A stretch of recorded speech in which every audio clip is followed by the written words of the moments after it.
મિત્રો આજના નવા એક ફરી વ્લોગમાં તમારું સ્વાગત છે। તો મિત્રો આજે છે ગુગ મહારાજની પાંચમ અને જવાનું છે જોરાપુરા ગુગ મહારાજના દર્શન કરવા માટે। તો મિત્રો આ ગુગ મહારાજના જોરાપુરાથી દર્શન કરીને જવાનું છે, પછી બનાસ નદી પાળવા જવરાય તો જવાનું છે। કેટલું પાણી આવ્યું છે કેટલું નથી આવ્યું તે તો મિત્રો લગભગ તો હાલ નદી તો ચાલુ જ છે અને હાલ ડેમની તો બે બારીઓ હાલ ચાલુ જ છે કે બંધ થઈ ગઈ એ તો નહીં ખબર, લગભગ તો ચાલુ જ છે બારીઓ તો।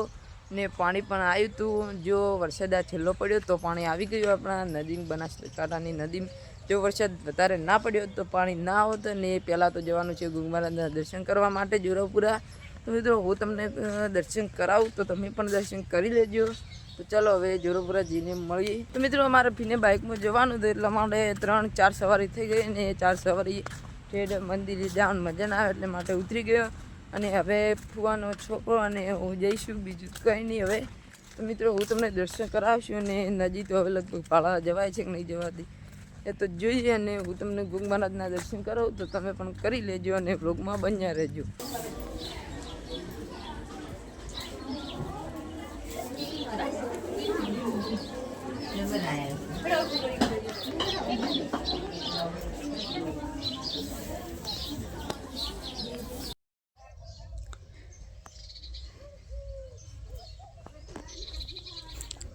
તો આપણે જે સધીમાં દર્શન કરવા સારું અને ગુગ મહારાજ દર્શન કરી લીધા હતા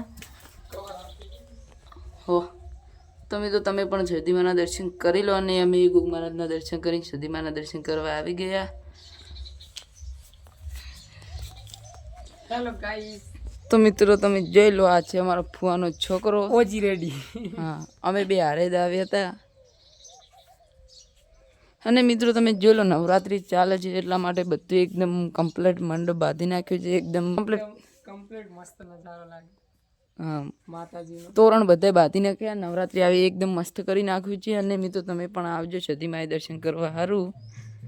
તો મિત્રો આજે હતી પાંચમ ને આવી ગયા ઘરે અને હાલ હું મારા ફુવાના ઘરે હતો, ઘરે આવી ગયો છું, તરત જ આવ્યો છું। અને મિત્રો આજ છે 5મું નોરતું અમારા ગામમાં, આજ તો પબ્લિક આવશે, ખૂબ જ આવશે અને હું તમને વ્લોગમાં બતાવીશ તો તમે વ્લોગમાં જ જોઈ લેજો 5મા નોરતામાં કેવી પબ્લિક આવે છે તે। ને ચોથા નોરતામાં તો આવી હતી પણ માપે આવી હતી, 4 નોરતા એટલા બધા ગયા નથી, પબ્લિક માપે આવી હતી ને 5મા નોરતામાં ખૂબ પબ્લિક આવશે। અને તમે જોઈ લો આ બધી બાવળિયા કાપી નાખ્યા હતા કારણ કે મોટા થઈ ગયા હતા એટલા માટે। ને તમે જોઈ લો આ એલર્જીવાળું ગજ્જું હાલ કેટલું મોટું થઈ ગયું છે, એને પણ લગભગ તો ઉનાળામાં બળી જશે બધુંય। તો મિત્રો આજના વ્લોગમાં તો બસ આટલું જ નહીં। આજનો વ્લોગ સારો લાગ્યો તો લાઈક અને સબસ્ક્રાઈબ કરતા જજો। મળીશું બીજા વ્લોગમાં, બધાને જય માતાજી, જય દ્વારકાધીશ।